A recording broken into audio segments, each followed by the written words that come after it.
Gênesis, capítulo de número 37. Quem encontrou, diga amém.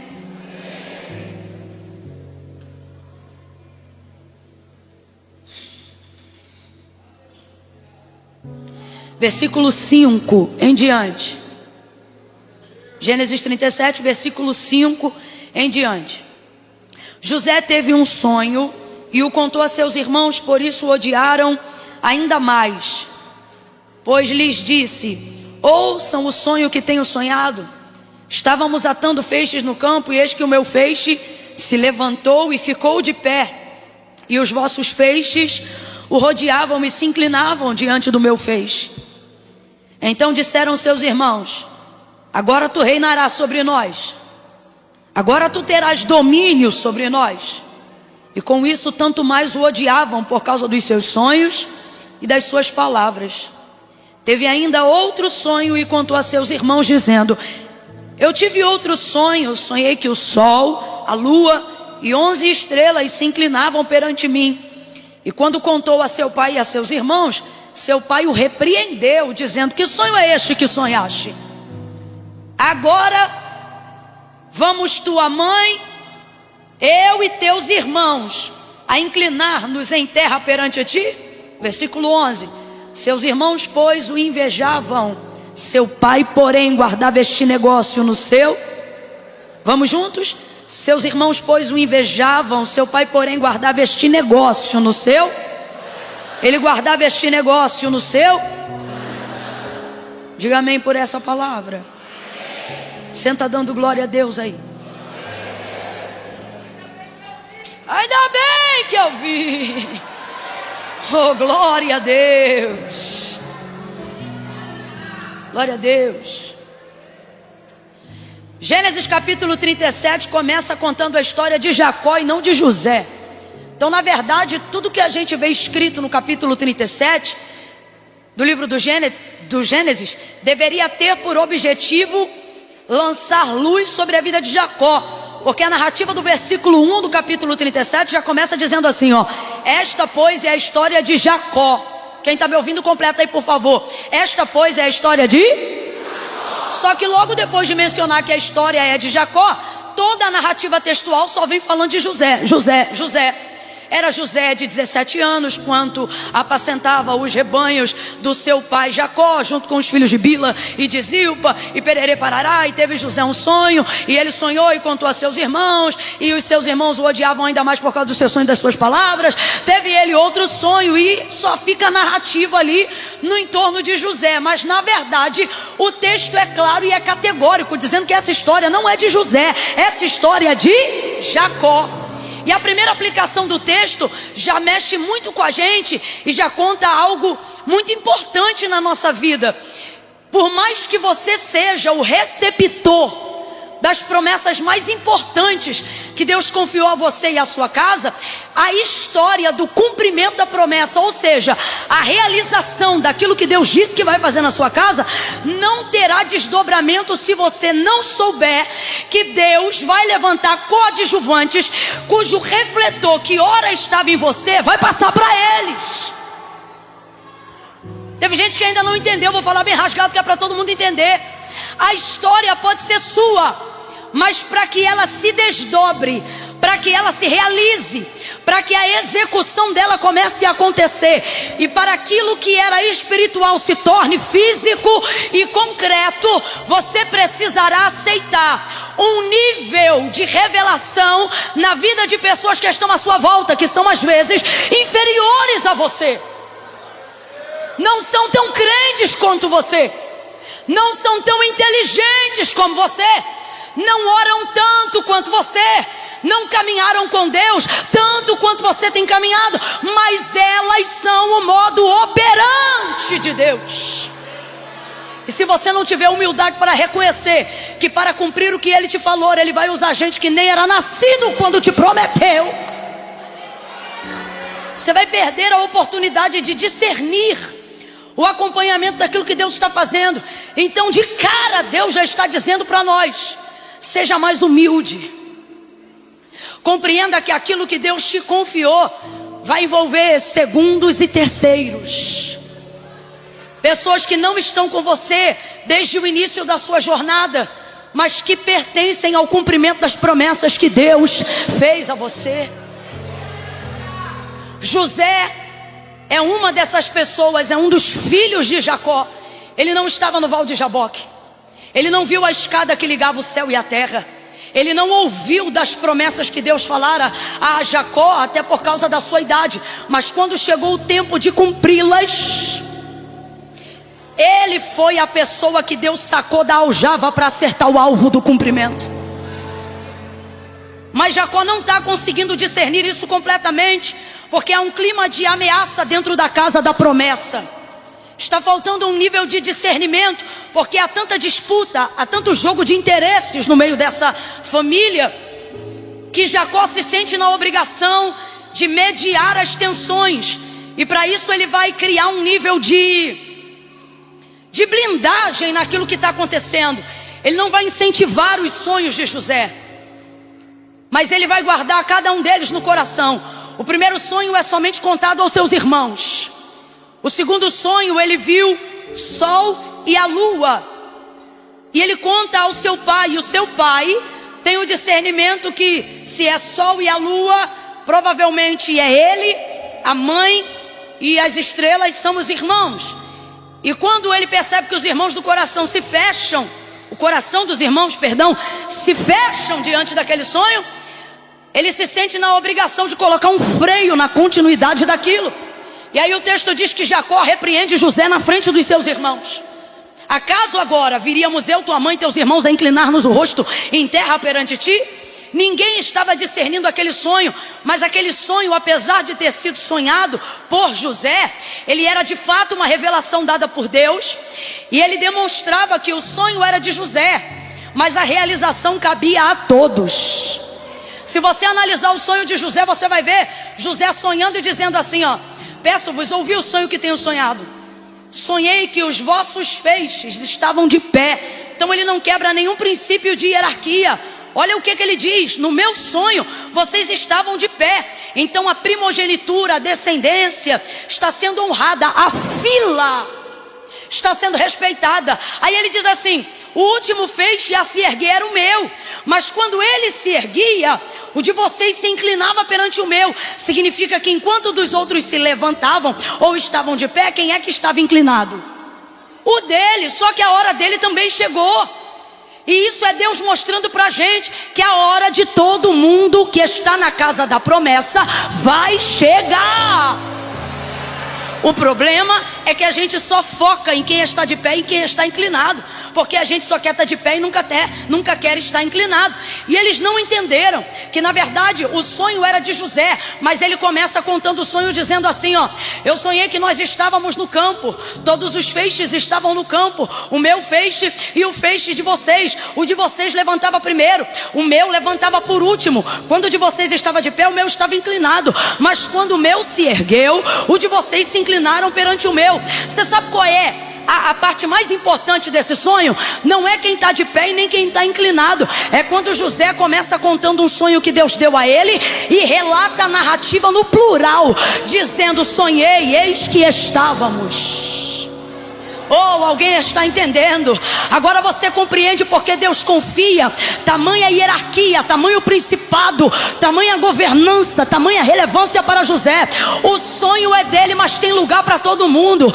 Ele não começa dizendo: eu tive um sonho e eu sonhei que eu estava. Não, ele diz: eu tive um sonho e nele nós estávamos. Eu estou sentindo a graça de Deus aqui. Para quem são as realizações de Deus? Para quem é o cumprimento das promessas de Deus? Para aquele que na hora de relatar o que Deus falou, entende que começa nele, mas não termina nele, passa por nós. Levanta a mão direita o mais alto que você puder, coloca a esquerda na mesma altura, vai. No 3 você vai botar a mão no ombro do vizinho e vai dizer assim, nem eu nem você, somos nós. É 1, é 2, é 3, diga: nem eu nem você, somos nós. O sonho é meu, mas tem lugar para todo mundo, porque o sonho é uma revelação da vontade de Deus. Pergunta para alguém aí: tem lugar no teu sonho para mim? Essa casa bonita que você tem, imagina, é só você que mora? Ou de vez em quando pode fazer um churrasco lá e chamar a gente? Esse carro que você deseja ter, é só para fazer fita vindo para a igreja ou vai dar carona para quem mora perto? Eu sei que o sonho é seu, mas a pergunta é, tem lugar para mais gente? Porque Deus não vai confiar grandezas para quem só sonha com o próprio feixe. Então era isso que os irmãos de José tinham que se atentar. Mas a disputa era tão grande que eles só deram atenção para quem estava de pé e para quem estava inclinado. Olha para cá. Quando você vê Deus honrando um irmão, ainda que você ainda não tenha vivido uma honra equivalente ou superior, não se preocupe na hora da honra e na hora da realização sobre quem está de pé ou quem está inclinado. O mais importante num sonho é saber que a honra está vindo sobre a vida de um irmão. Eu tenho 3 irmãs e é tudo nosso. Tudo nosso. Camila, mas elas sabem que tem coisa que é sua? Sim.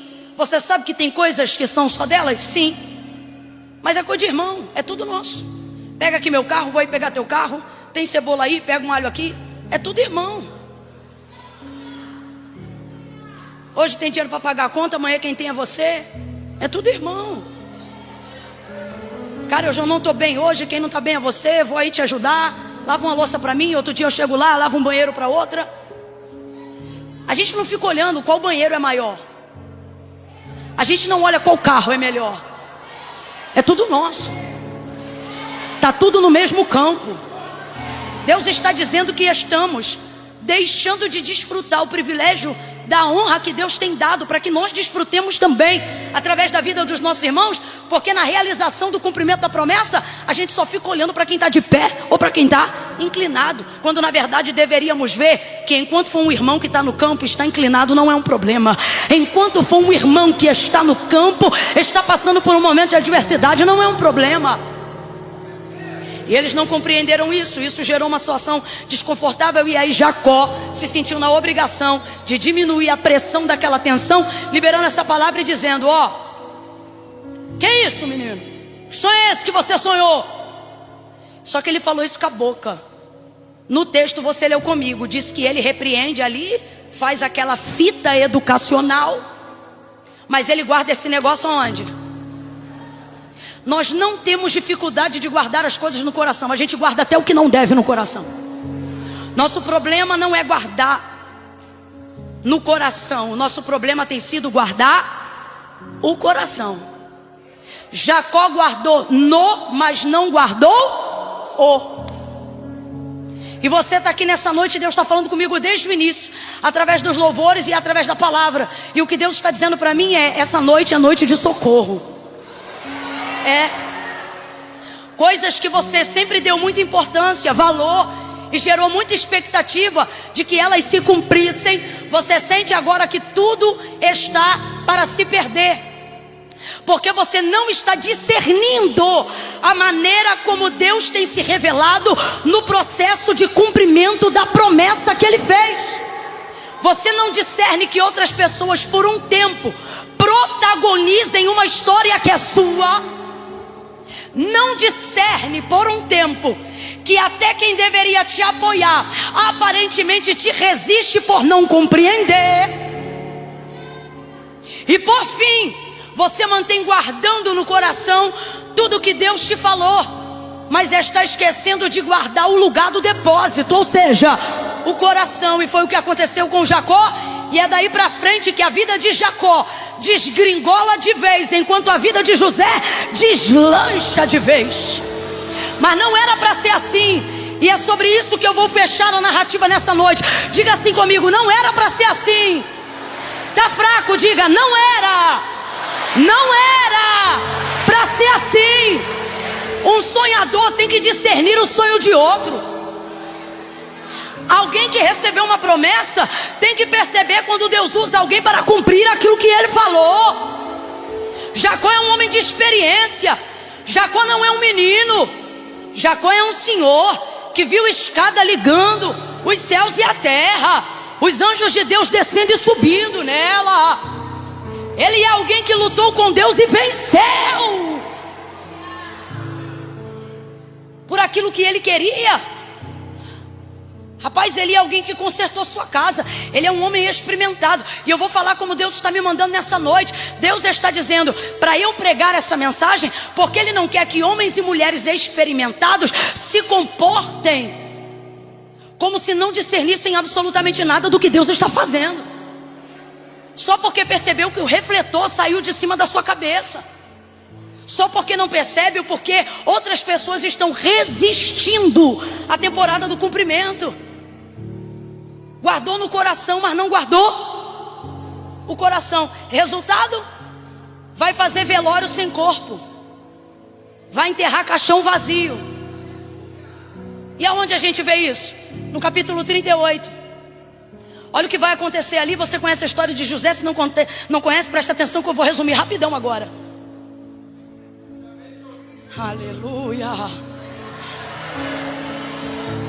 Pega uma túnica, porque essa túnica de várias cores era um apontamento da predileção de Jacó, que apontava para o principado de Deus sobre a vida de José.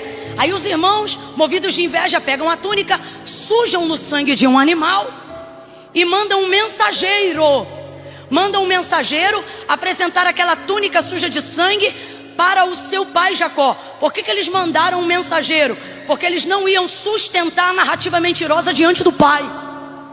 Então eles precisavam encomendar alguém que não tivesse relação afetiva dentro daquele contexto para sustentar a história.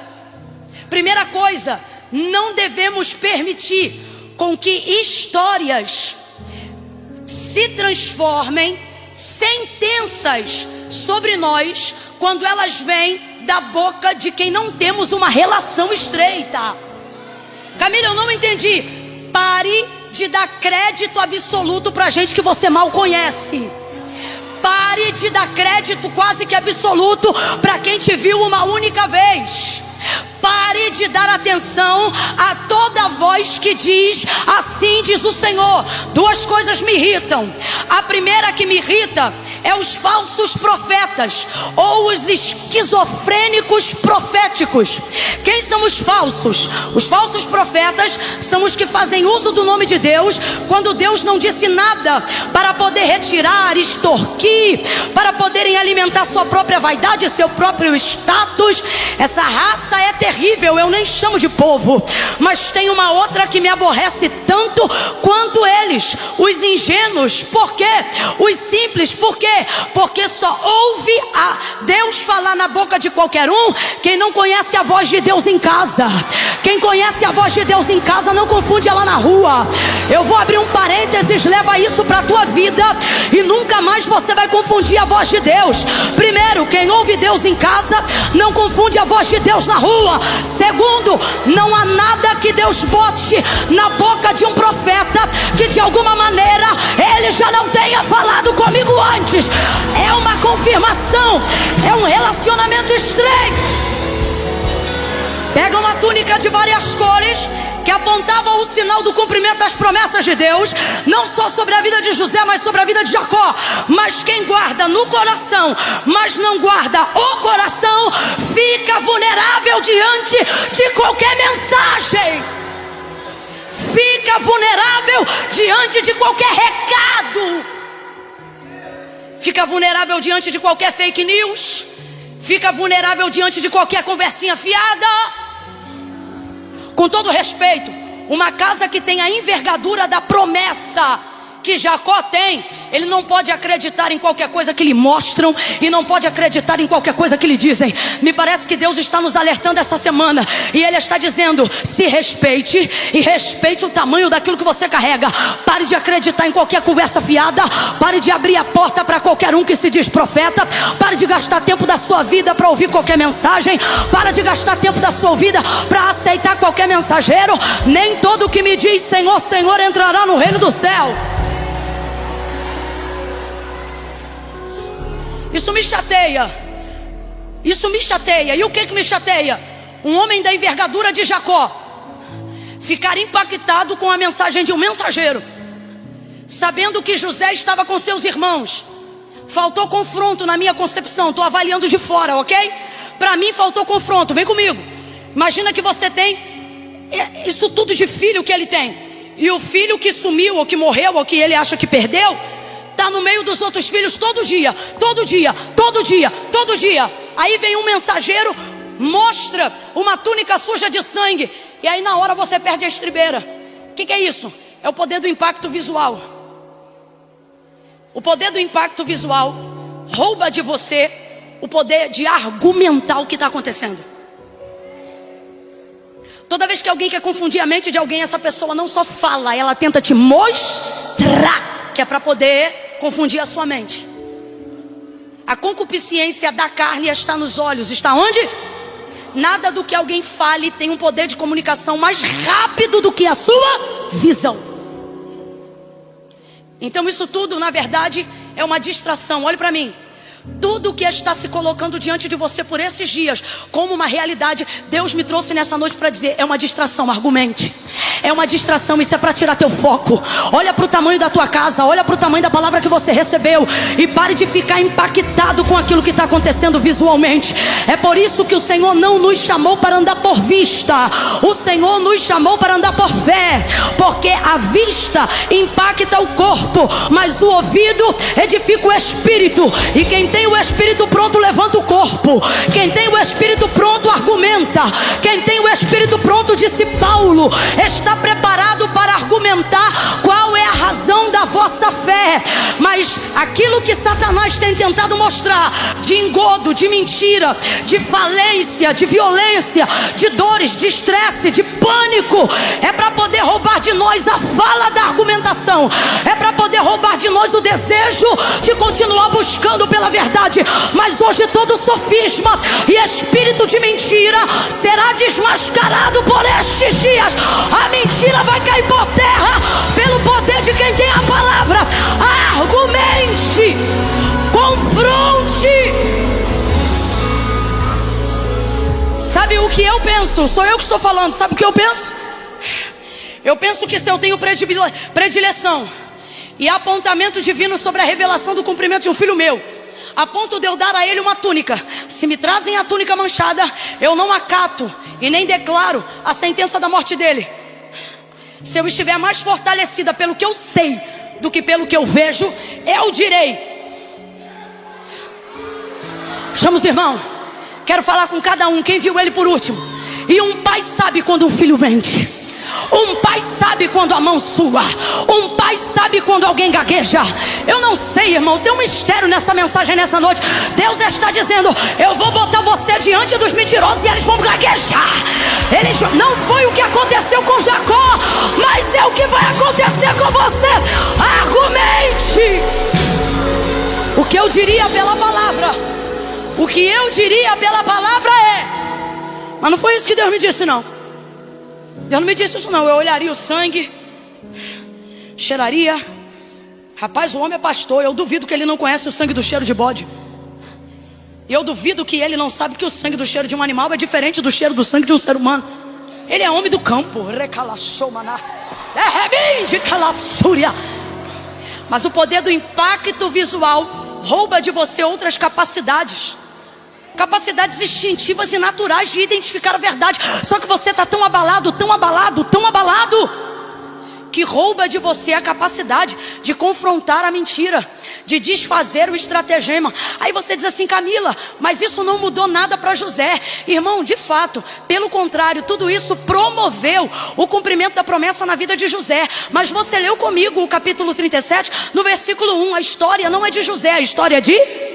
E ele não deveria ter sido obrigado a, durante todos os anos em que José crescia e já estava governando sobre o Egito, a viver em estado de luto. E por que Jacó está em estado de luto, enquanto José está no auge do cumprimento de uma promessa que dizia mais respeito ao pai do que ao filho? Isso não é justo. Aí você olha e pensa: era da vontade de Deus que assim fosse? E eu lhe respondo: não. Porque quando Deus te faz uma promessa, que Ele vai cumprir é certo, mas a maneira como você reage em decorrência da promessa não é com Deus, é com você.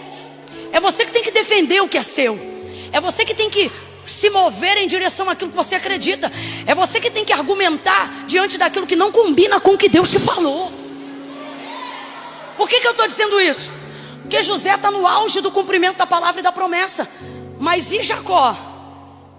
Ele pega a túnica no dia que fazem esse estratagema infernal. Ele olha para a túnica e o mensageiro também tem medo dele. Por isso o mensageiro não chega dizendo: o menino morreu. Porque só tem uma pessoa com poder de sentenciar a maneira como você vai esperar uma promessa se cumprir. E não é quem vende, não é o mensageiro que mente, é você. Se vida e morte estão na língua, raciocine comigo.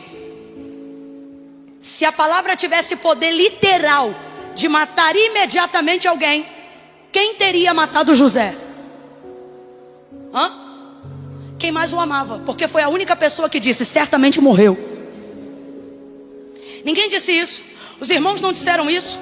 O mensageiro não disse isso. Então veja, Satanás cria o cenário e os inimigos, mas ele não tem o poder de invalidar algo que não é verdade. Então ele faz com que você invalide. Porque o único interesse dele não é que todo mundo não acredite, é só que você não acredite mais. Então ele quer ver sair da sua boca a palavra da incredulidade. Ele quer ver sair da sua boca a palavra que dá sentença àquilo que ele tem esperado.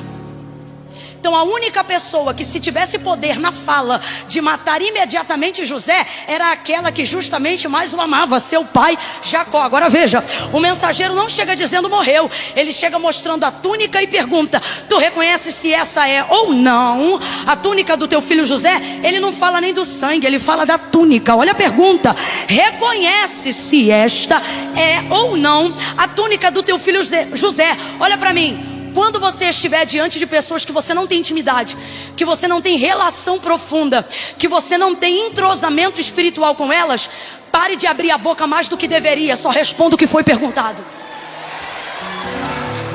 Existem pessoas que só estão esperando sair da sua boca a sentença que só você tem o poder de dar para espalhar a notícia. Olha a pergunta, eu repito: reconhece se esta é ou não a túnica do teu filho José? O que ele deveria ter dito? Sim, é. O que aconteceu com ele? Eu estou inventando, gente? Ou o correto, o prudente, o mais sensato seria avaliar isso. Mas o impacto visual está abalando o que a gente ouviu. É sinal que os nossos olhos andam mais abertos do que os nossos ouvidos. Porque a fé não vem pelo que a gente vê, ela vem pelo que a gente... Mas se tem um ralo que esgota o que a gente ouve, é andar com o olho aberto quando deveríamos estar andando de olho fechado, em fé, em voz, em palavra do que Deus falou. Mas não, e eu encerro aqui. O texto diz que ele pega a túnica e, desesperado pelo impacto de uma realidade mentirosa, porém visual, Deus está mandando dizer isso aqui para alguém. Não é porque você está vendo que é verdade. Meu Deus. Se eu fosse você, entrava na quinta-feira de olho fechado e ouvido aberto. Meu Deus.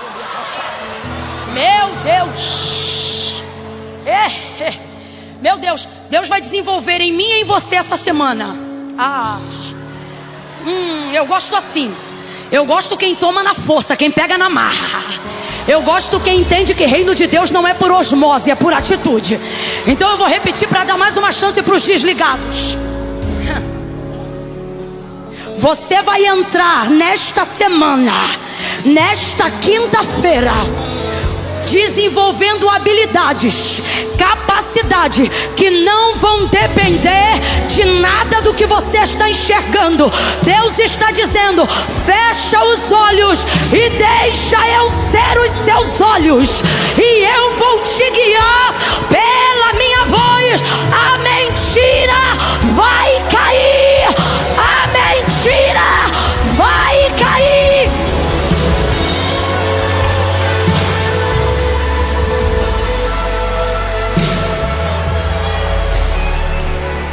Feche a boca, Feche os olhos essa semana.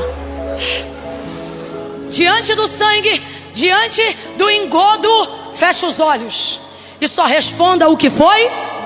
Olha pra mim. Para de usar a internet para explicar coisa que quem não gosta de você não vai fazer questão nenhuma de entender. Só responda o que foi perguntado. Não dê mais informações para quem você mal conhece. Reconhece se esta é ou não a túnica do seu filho José? Deveria ter dito sim, conheço. O que houve? Interessante que eles não foram. Eles não programaram para dizer ao mensageiro assim, ó: diga que ele morreu. Não. Se você olhar o texto, os irmãos de José dizem assim ao mensageiro: manda essa túnica lá no meu pai e manda ele reconhecer se é ou não do filho José dele. Eu penso então que se Jacó tivesse o confrontado minimamente tal mensageiro, quando ele dissesse assim, se assim fosse, reconhece se é ou não a túnica do teu filho José, e aí Jacó olhando dissesse, é, a túnica é dele, o que aconteceu? Eu já começo a ver esse mensageiro dizendo,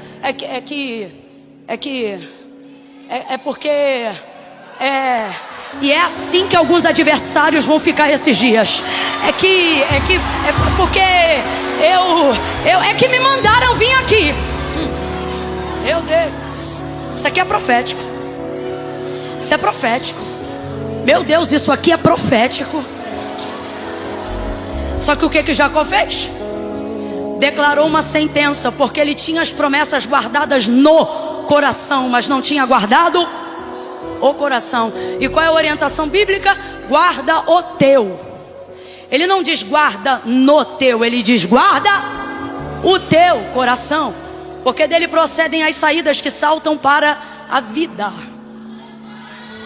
Então José guardou no, mas não guardou o, e na hora deu uma sentença que não tinha nada a ver. Olha ele, impactado visualmente.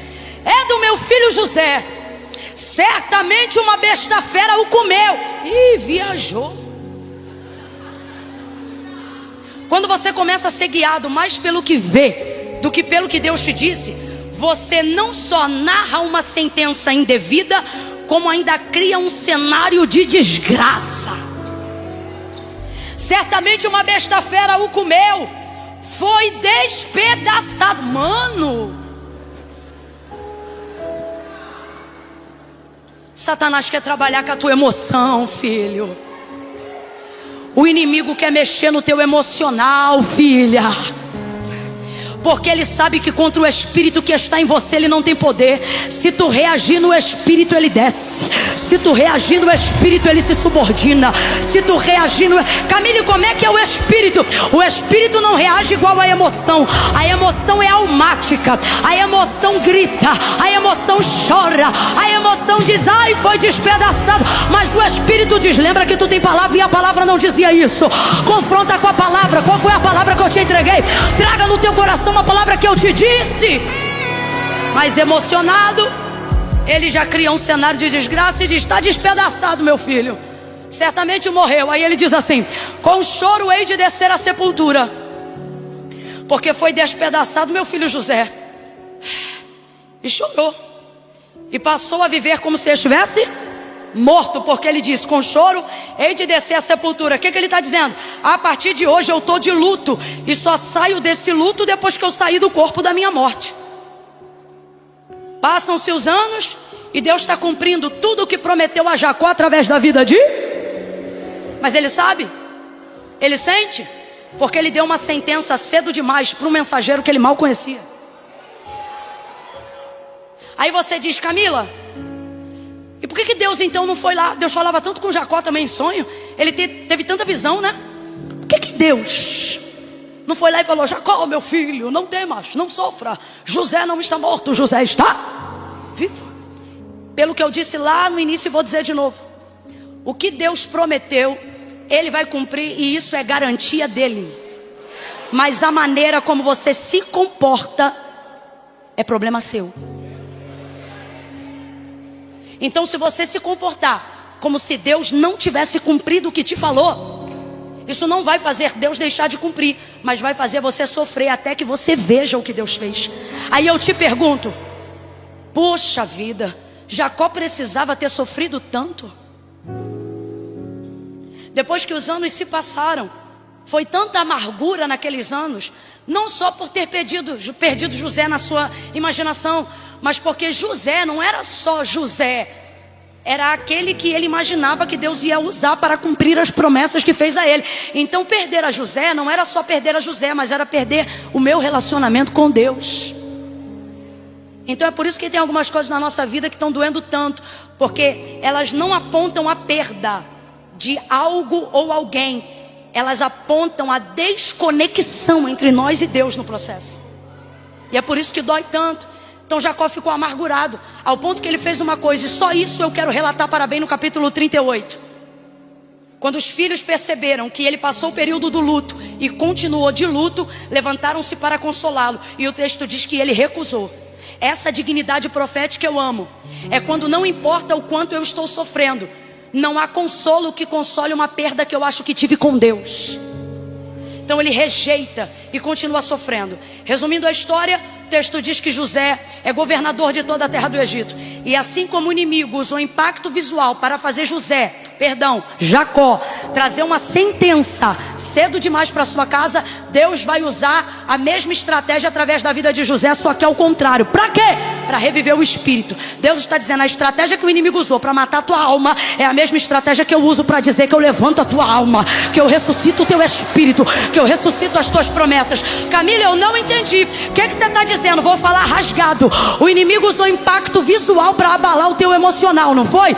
E assim fazer você se perder do rumo da fé. Deus está dizendo, eu trabalho com ouvidos, por isso você sofreu, porque eu quero que creia na minha palavra e não na tua realidade. Mas quando chegar a hora do basta, eu não vou mais falar, eu vou te mostrar. Quem está entendendo o que Deus está falando, faz a mão assim de concha para receber, porque Deus está dizendo, você vai ver, porque por estes dias eu não venho para falar, eu vou te mostrar visualmente que não é como o inimigo te fez ver. Oh! Emanaga subinja da managa. Emantaraga balaga somanagas. Os anos passam, tristeza fica, luto permanente. A fome chega em Canaã, os irmãos sobem ao Egito. José os reconhece, os retém lá. Ele já é governador, é o segundo a mando de Faraó. É Faraó e depois ele. Ou seja, José não só vive, como é governador de toda a terra do Egito. Deus me manda dizer para você, você pensa que acabou, e Deus está dizendo, não, essa foi a maneira como você escolheu acreditar no que te disseram.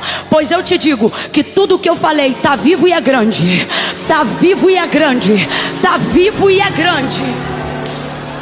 Só que o coração desmaiado não acredita mais no que ouve. Irmão, o coração quando desmaia, só desfibrilador do céu ressuscita. No início da fé, qualquer profeta que marcha, você diz, ai Jesus, tomara que seja para mim. No meio da fé, só de ouvir a marcha você já diz, não vem de palhaçada não, Senhor, não estou boa hoje. Não estou a fim de conversa fiada. Se não for de ti, não deixa chegar em mim não. Que a vida vai experimentando a gente. Jacó está nessa fase do meio da amargura por causa do tempo da passagem. Aí o texto diz que depois que os irmãos descobrem que José vive e é governador de toda a terra do Egito, José sabe que o pai não vai acreditar. Então, em uma época de fome e escassez, ele prepara uma carruagem, coloca vaso, muda de veste, tudo que só quem tinha prosperidade podia dar, porque a fome estava não só em Canaã, mas em toda a terra. 2 carruagens abastecidas até o talo, leite, trigo, pão, roupa, prata, ouro, água, vinho, passa, damasco, tudo, meu irmão. Aí eles param com essa carruagem a mando de José na porta da tenda de Jacó. Aí os filhos entram primeiro para dar notícia, mas o coração está desmaiado. Aí quando os filhos entram, eles dizem assim, papai, José vive e é governador de toda a terra do Egito. Você acha que ele fez o que você fez agora? Glória a Deus, aleluia. O texto diz que ele não se levantou, porque seu coração estava desmaiado. O que isso significa? Significa que não importava o que dissessem, ele não acreditava em mais nada. Faz essa cara de brisa, não. Que tu tá aqui, mas tu diz, mano, eu nem sei porque que eu continuo ouvindo, eu não acredito mais. Aí dizem assim para ele: papai, ele vive, ele é governador e ele nada. Aí eles abrem a cortina da tenda e dizem assim: pai, vem ver. Ah, irmãos, eu tô falando isso aqui, eu tô vendo. Deus vai abrir a tenda, recalamaçou. Deus vai pegar gente para abrir a tenda, gente que vai segurar na tua mão, gente que vai ter visto a revelação, gente que não vai deixar você prostrado, gente que não vai deixar você parado, gente que viu o seu luto, viu a sua dor, mas é a mesma gente que vai te pegar pela mão e vai dizer: vem, vem. O Espírito Santo vai usar gente este mês de agosto para te tirar da cama, para te tirar de casa e para dizer: vem, vem ver, vem ver, porque Deus veio mostrar, Deus veio mostrar, Deus vai te mostrar. Vem, vem, vem.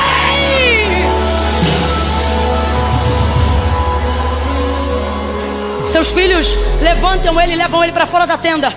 Todas as vezes que teu coração sofreu demais por não ter visto o que ouviu, Deus te dará um sinal visual daquilo que por audição você não crê mais, mas não deixará você desistir daquilo que ele falou. Quando Deus torna a falar com Abraão de filhos, parece que o coração de Abraão também já não está mais tão ávido quanto em Gênesis 12, quando Deus o encontra posteriormente. Então, enquanto Deus fala, parece que Abraão não tem uma reação intrépida como outrora quando conheceu Deus, porque o tempo tem o poder de esmagar as nossas esperanças. Mas aí Deus reage dizendo assim para Abraão: Abraão, vem para fora. E o termo correto é: Abraão, sai da tua tenda e vem pra cá, vem pra fora, vem pra fora. O diabo quer te isolar, porque ele está com medo do que Deus vai te mostrar. Ele está com medo de quem Deus vai botar no teu caminho. Então Deus está me usando hoje aqui para te dizer: vem para fora, sai da tenda. Você que está em casa ao vivo, vai para a igreja essa semana. O diabo está com medo do que Deus quer te mostrar. Sai da tenda e vem ver. Ele disse: Abraão, sai da tua tenda. Abraão saiu, ele diz: olha para o céu, povoado de estrelas. Ele diz: conta, se é que as pode contar. Aí eu te pergunto: Abraão contou? A gente não sabe, mas ele conseguiu saber quantas estrelas tinha no céu, sim ou não? Conseguiu saber? Conseguiu saber? Deus o impressionou. Quando o diabo te mostra a realidade, ele te impacta. Quando o diabo quer te enganar, ele te abala. Mas quando Deus quer te restaurar, ele te impressiona. Ah, não. O teu trauma será curado com uma impressão que sou só eu ou mais alguém está entendendo isso aqui? Deus está dizendo: eu vou te impressionar. Eu vou te impressionar. Eu não tinha obrigação, mas eu vou te impressionar. Coração desmaiado vai voltar a bater. Coração desmotivado vai voltar a ressuscitar. Vem, vem, pega na mão de alguém, levanta ele da cadeira e diz: vem, vem ver, vem ver o que Deus vai fazer em agosto de 2024. Vem, vem, vem ver o que ainda vai acontecer este ano. Ei. Você pode estar aqui nessa noite com o coração desmaiado, Glória a Jesus, aplaudimos a tua palavra, Senhor. Reagimos, acreditamos nela. Aleluia! Aleluia! Aleluia! Mas talvez você não esteja. Você diga: Camila, eu estou aqui pela fé, mas te confesso que as minhas expectativas estão muito baixas. Mas eu não me importo que você não dê a palavra que eu estou pregando agora todo o crédito que ela deveria, porque Deus não está contando com isso. Ele está dizendo: eu sei como é que está seu coração. Então não é a Camila que vai te impressionar, sou eu.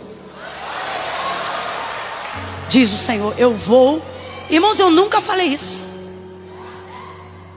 Já debrucei sobre esse texto diversas vezes, mas é a primeira vez que, enquanto eu estou pregando, Deus me diz assim: diga meu povo que eu vou impressioná-los.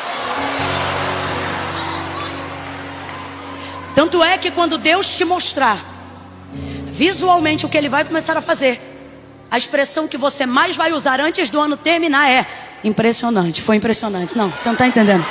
Impressionante. Meu Deus, alguém já pode começar a profetizar isso? Diga assim: impressionante, impressionante.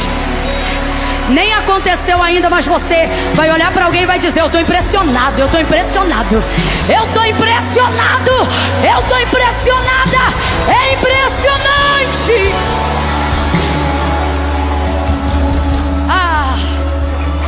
Ele saiu e quando ele viu, ele creu. E o texto diz que o seu coração reviveu. Aí ele se levanta do lado de fora da tenda. Ao ver tudo isso, ele diz: basta! Tem coisa na nossa vida que quem dá o basta não é Deus, sou eu. Vou falar de novo. Deus não vai entrar para dar basta aonde Ele te deu autoridade para dar o basta. Não é Deus que diz basta, é Jacó. Jacó diz basta. O que ele está dizendo? Chega de luto, chega de depressão, chega de dor, chega de chorar por causa de mensagem mentirosa, falso profeta, filho enciumado, homem de coração estranho. Chega! Chega! Solta esse grito no mundo do espírito e diga: chega! Vai, você está entalada, diga: chega! Chega de ficar sem comer por causa disso. Chega de ficar triste por causa disso. Chega de chorar por isso. Basta! Eu irei, ele diz, e verei o meu filho José antes que eu morra. Aí sabe o que é interessante? De Gênesis 38 a Gênesis 43, Jacó não é mais chamado de Israel, só é chamado de Jacó. Mas qual foi o nome que Deus deu para ele? Só que quando ele diz: com o choro hei de descer à sepultura, o que ele está dizendo? Me considerem um homem.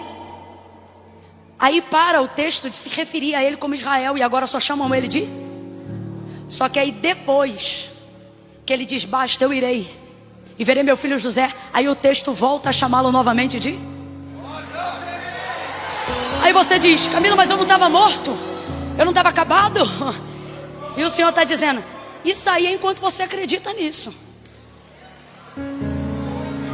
Deus está dizendo para alguém aqui: vou voltar a te chamar pelo teu nome essa semana. Chega disso. Chega dessa vitimização, dessa perturbação.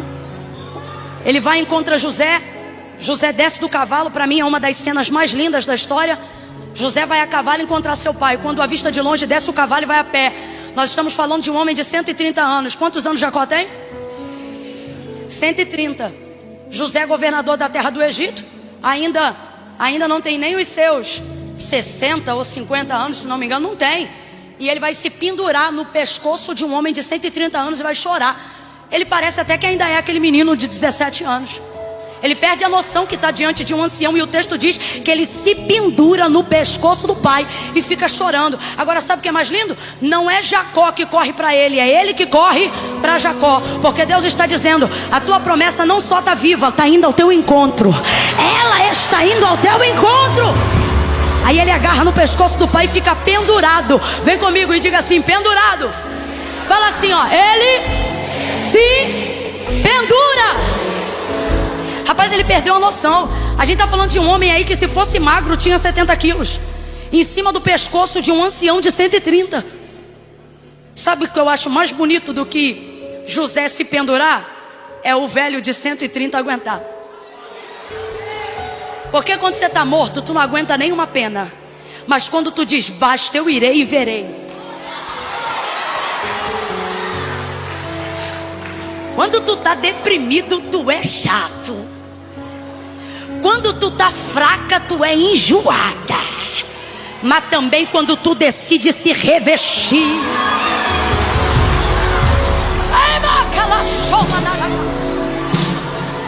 É por isso que Satanás está querendo minar a tua mente. Porque ele só quer que você acredite que você não consegue. Mas Deus já está dizendo: essa quarta-feira tem um nome. E hoje, só hoje, o culto ouça vai abrir uma exceção para não ser culto ouça. Hoje é culto basta. Hoje é o culto do basta. Vem com a mão e faz assim, ó: basta. Chega, eu vou pra cima. E eu vou aguentar o peso do cumprimento da minha promessa. Oh, meu Deus! José chora. Ele chora. Bruna, sobe aqui rapidinho, por favor, amiga. Ele chora, José chora, todo mundo chora. E Deus faz uma obra linda naquela família. Não tem divisão, não tem quebradeira, tem restauração, amor, comunhão, realização. Mas uma coisa mexeu com a minha vida e nunca mais eu vou esquecer. Mesmo que eu viva mais de 100 anos, é quando Jacó para na frente de Faraó. E Faraó pergunta assim para ele: seu Jacó, quantos anos o senhor tem? Aí ele diz assim: eu tenho 130. E poucos e maus foram os meus dias. Como é que vive pouco quem vive 130 anos, gente? Só que ele está medindo o tempo de vida pelos anos e não pela vida. Não basta você ter muitos anos de vida, você precisa ter muita vida nos anos. E qual foi a vida que Jacó teve? Uma vida que desde o dia que ele sentenciou achando que perdeu José, ele se perdeu também. Então ele vai dizer para o homem mais poderoso do mundo: eu tenho 130, mas poucos e maus. Irmãos, eu não sou de fazer isso porque eu tenho respeito pelos personagens bíblicos, porque eu sei que eles não são personagens, eles são pessoas que Deus amava e ama. Só que hoje foi a primeira vez que eu olhei para esse texto e Deus falou comigo: pregue de uma maneira que o que ocorreu a José não ocorra a este povo que ouve a minha voz hoje. Diga para que eles não acreditem nos mensageiros. Diga para que eles não se preocupem quando outra pessoa no contexto deles ganhar mais visibilidade do que eles e a minha promessa se cumprindo. E tantas outras coisas que falamos nessa noite, mas essa é uma das que mais me marca. Como pode um homem de 130 anos dizer que viveu pouco? Mas é porque ele viveu muito mal. Olha para mim. Você não precisa viver mal enquanto a promessa não se cumpre. Que nisto e só nesse aspecto, porque Jacó é maravilhoso sobre inúmeros aspectos, mas só nesse aspecto fica para nós uma lição. Não se espera como Jacó, se espera como Abraão. Abraão não viveu pouco e mal, viveu muito e bem. E aonde está o segredo? O texto diz: ele se fortalecia dando glória a Deus.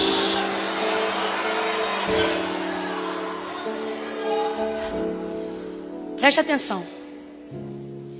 Eu vou abrir uma oportunidade agora. Eu pedi uma canção muito específica para a Bruna. Quando eu disser 3, ela vai liberar essa canção. E no 3, você está liberado para voltar a acreditar no que Deus disse, como Deus disse, não como o diabo tem te feito acreditar nesses dias. Então você que se afastou do que Deus falou, porque ficou impactado pelo que viveu. Talvez você viu alguém que era mais crente do que você cair. Talvez Satanás pegou a túnica de alguém que você amava e manchou. Isso abalou teu emocional e consequentemente tua vida espiritual. E hoje eu prego, você celebra, porque entende a palavra, mas está distante do Deus que ministra ela. E a única maneira de corrigir isso é voltando ao lugar original da aliança que você fez com Deus. Eu não quero que você viva mais 1 ano distante da presença de Deus, mais 3 meses, 6 meses ou 6 anos. Deus está falando com alguém aqui. Distante da presença de Deus, para que lá na frente, quando Deus cumprir tudo, você falar: puxa vida, eu fiquei tanto tempo desviado, tanto tempo afastado, por que Deus não me trouxe antes? E Deus está dizendo: porque a promessa quem cumpre sou eu, mas o basta quem dá é você. É noite de basta para quem está afastado dos caminhos do Senhor, para quem se desviou, para quem ficou desmotivado, para quem caiu, para quem, sei lá. Só que você reconhece que está fora do lugar. Então eu vou contar de 1 a 3. E quando eu disser 3, hoje eu não vou te pedir para levantar a mão como eu sempre faço. Hoje eu vou pedir para você se mover em direção ao lugar de origem. Volte ao altar. Porque hoje quem vai te receber não é um juiz, é o teu pai. Eu conto 1. A igreja é em oração agora. Intercessores em atividade. Quem deseja salvação, quem deseja redenção. Esse culto foi preparado para a glória de Deus, e esse final para a sua redenção. Dê um basta hoje nesse afastamento. Ah, Camila, é que eu tenho que resolver umas coisas. Resolve primeiro isso e as outras serão acrescentadas. Porque Jesus disse: sem mim nada podeis fazer. 2, levante a mão, igreja, comece a interceder agora. 2,5, libere os corredores, por favor. Libere a fita dos corredores, por favor. Ore, ore, vamos, igreja, ore. Ore. Enquanto você ora, eu quero aproveitar para dizer que semana que vem, quarta-feira, tem culto Ouça de novo. E 30 minutos antes nós vamos estar aqui de joelhos dobrados em oração, antes do culto começar. Camila, sou eu, é comigo que Deus está falando. Estou afastado e quero voltar. Me distanciei e quero reconciliar. Coragem. 3, tira teu pé do chão e vem para o altar.